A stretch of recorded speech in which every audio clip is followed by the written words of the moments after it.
l'histoire que je vais vous raconter maintenant, ça s'appelle « Les trois amis ». Alors, il y a Jean Campagnol, le bon gros William et François Lecoq.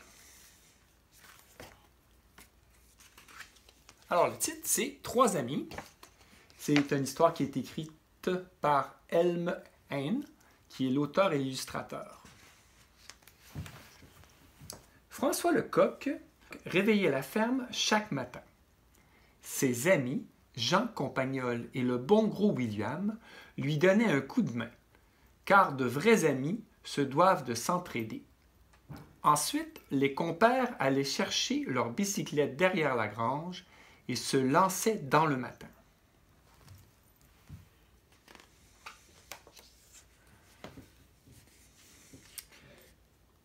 Rien ne les arrêtait, aucun chemin qui ne fût trop caillouteux, aucune pente trop abrupte, aucun virage trop serré. Et quel plaisir de faire gicler les flaques d'eau.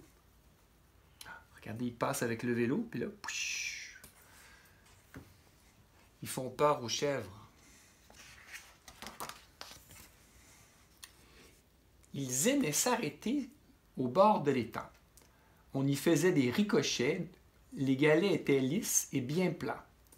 Et puis, on y jouait à cache-cache, interminablement. Regardez, il y avait même des canards dans la mare. Là, c'est le moulin à eau. Tu vois ici, ça, c'est une pierre pour moudre le blé. Hein, il y avait une roue à aube qui fait fonctionner la machine pour moudre le grain. Un jour, Jean Campagnol découvrit un vieux bateau perdu dans les roseaux. Ils décidèrent de devenir des pirates. Les roseaux, c'est des plantes qui poussent sur le bord de l'étang. Et la barque, elle est là. Ah, regardez, c'est des pirates. Bon, gros William, il s'est mis une patch sur l'œil, comme un pirate. Et le coq, lui, il s'est déguisé en perroquet de pirate. À l'unanimité, car de vrais amis savent se mettre d'accord avant de prendre une décision. L'unanimité, ça veut dire que tout le monde était d'accord. Jean Campagnol était à la barre. François Lecoq s'occupait de la voilure et le bon gros William se chargeait de l'étanchéité bien calée au fond de la coque. Alors la barre, ben, ça ici, c'est pour diriger la barque. Et la voilure, ben, au lieu d'avoir une voile, ben, François Lecoq, avec ses ailes, il fait la voile. Et puis le bon gros William, ben, pour boucher les trous au fond de la barque, pas que la barque prenne l'eau, ben, il prend ses fesses. Il appliquait ses fesses généreusement sur toutes les fissures du bois desséché. Très efficace. Ils se risquèrent au large et en un seul jour, ils conquirent la maîtrise de l'étang. Ils ont fait peur à tout le monde. Tous les animaux se sont sauvés. La faim les rejeta sur le rivage. Oh, leur bateau a coulé. Puis finalement, ils sont allés faire quoi? Ils essayèrent la pêche. Rien à faire. Les asticots étaient furieux et protestaient si fort que les poissons se tenaient à distance. Ah, mais ils ont essayé de pêcher. Les asticots, ben, c'est les vers. Hein, les vers de terre pour la pêche. Ils ont utilisé la queue de Jean Campagnol pour faire le fil à pêche, pour essayer de pêcher le poisson. Ça ne fonctionnait pas.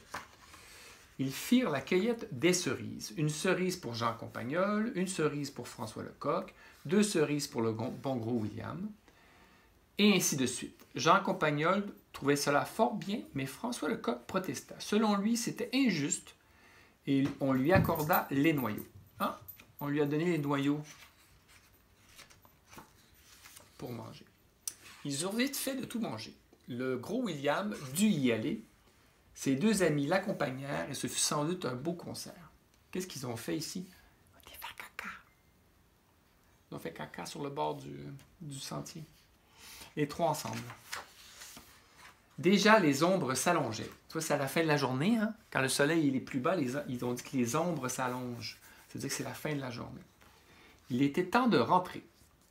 Alors, c'est le gros William qui pédalait, François Lecoq qui dirigeait le vélo en tenant le volant, et Jean Campagnol aussi, qui pédalait avec le bon gros William. Ce soir-là, ils se jurèrent une amitié éternelle. Derrière le poulailler, tout près de la citerne, ils décidèrent de ne jamais se séparer. Ils dormiraient tous les trois chez Jean Campagnol, mais le projet fut abandonné lorsque François Lecoq manqua de rester coincé dans l'entrée. Ah bah oui, Jean Campagnol, lui, pour rentrer chez lui, ça prenait juste un petit trou, mais c'était trop petit pour les autres. Et chez William, Jean Campagnol avait l'odorat trop délicat. Il trouvait que ça sentait trop le purin de porc, le caca de cochon. Ensuite, qu'est-ce qu'ils ont décidé de faire? Il restait le poulailler. Ils se juchèrent sur le perchoir personnel de François. Et crac! Qui se brisa sous leur poids. Ils se résignèrent à se souhaiter la bonne nuit et regagner chacun son lit.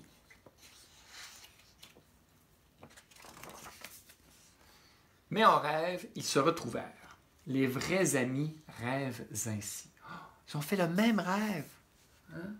Ils étaient dans le même rêve, les trois, même s'ils n'ont pas dormi ensemble. Alors, c'est la fin de l'histoire. Eh bien, j'espère que vous avez apprécié l'histoire des trois amis. Bonne journée!